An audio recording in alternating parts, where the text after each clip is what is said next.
सत्ता को स्वीकार कर लिया। जब राजस्थान की बड़ी बड़ी रियासतें अपनी मदमस्त शान को गुलामी की बेड़ियों में बांधने में लगी हुई थी, उस वक्त मात्र मेवाड़ अपने स्वाभिमान की चमक बिखेरते हुए पूरी दुनिया के साथ खड़ा था।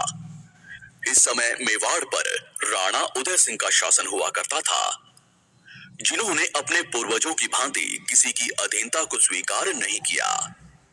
इन्होंने अकबर को पत्र भिजवाया कि हमारे राजा सिर्फ भगवान एक लिंग जी हैं, हम तो मात्र उनके दीवान हैं। पर फिर भी अकबर ने राणा उदय सिंह पर भारी दबाव बनाना शुरू कर दिया। आस पड़ोस के राजाओं को उदय सिंह के पास भेजा जाने लगा। इन्हीं परिस्थितियों में दिन गुजरते रहे और एक दिन अचानक मौसम बदलने लगा। बादलों की घमासान गर्जना के बीच राणा उदय सिंह की सबसे बड़ी रानी माता जयवंता बाई ने एक पुत्र को जन्म दिया। मजबूत बदन, बड़ी आंखें, मुस्कान बिखेरता चेहरा बड़ा मनमोहक लग रहा था। राणा उदय सिंह ने महल की औरतों से अपनी रानी के हालचाल पूछे। तभी पाली की दासियों ने जवाब दिया, शेरनी ने शेर को जना है।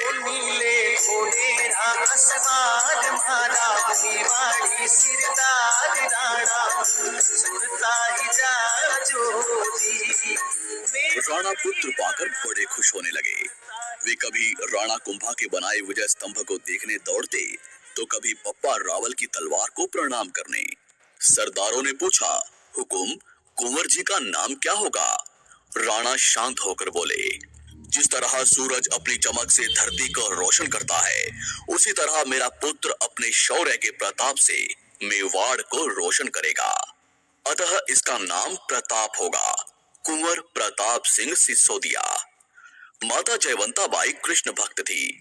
उन्होंने शुरू से ही कुंवर प्रताप को भगवान कृष्ण और महाभारत की युद्ध कलाओं का ज्ञान दिया।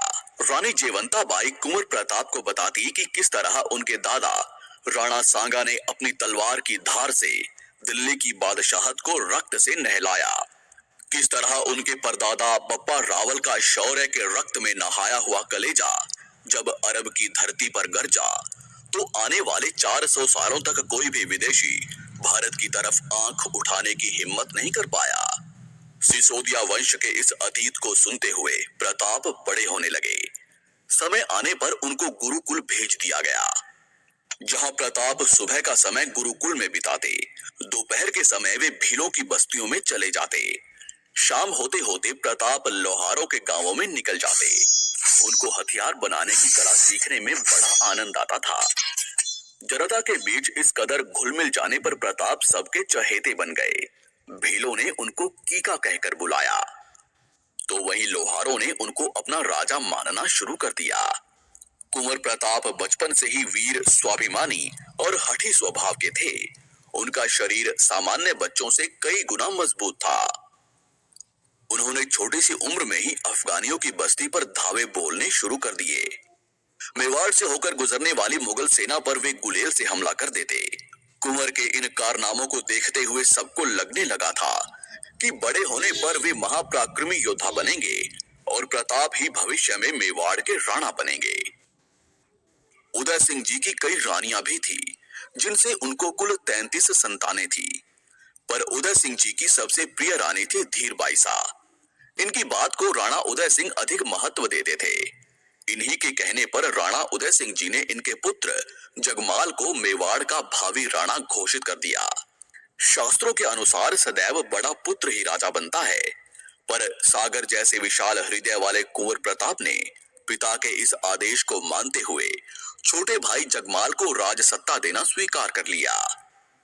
किंतु सभी सामंत, सरदार और राज्य की जनता ने उदय सिंह के फैसले पर विरोध किया। वे कुंवर प्रताप को ही अपना राणा मानते थे। समय के साथ राणा उदय सिंह का स्वास्थ्य बिगड़ने लगा और सन 1572 आते आते उनका स्वर्गवास हो गया। उनके अंतिम संस्कार में कुंवर प्रताप सहित मेवाड़ का प्रत्येक व्यक्ति आया, पर कुंवर जगमाल इस समय महल में अपना राज्याभिषेक करवा रहा था।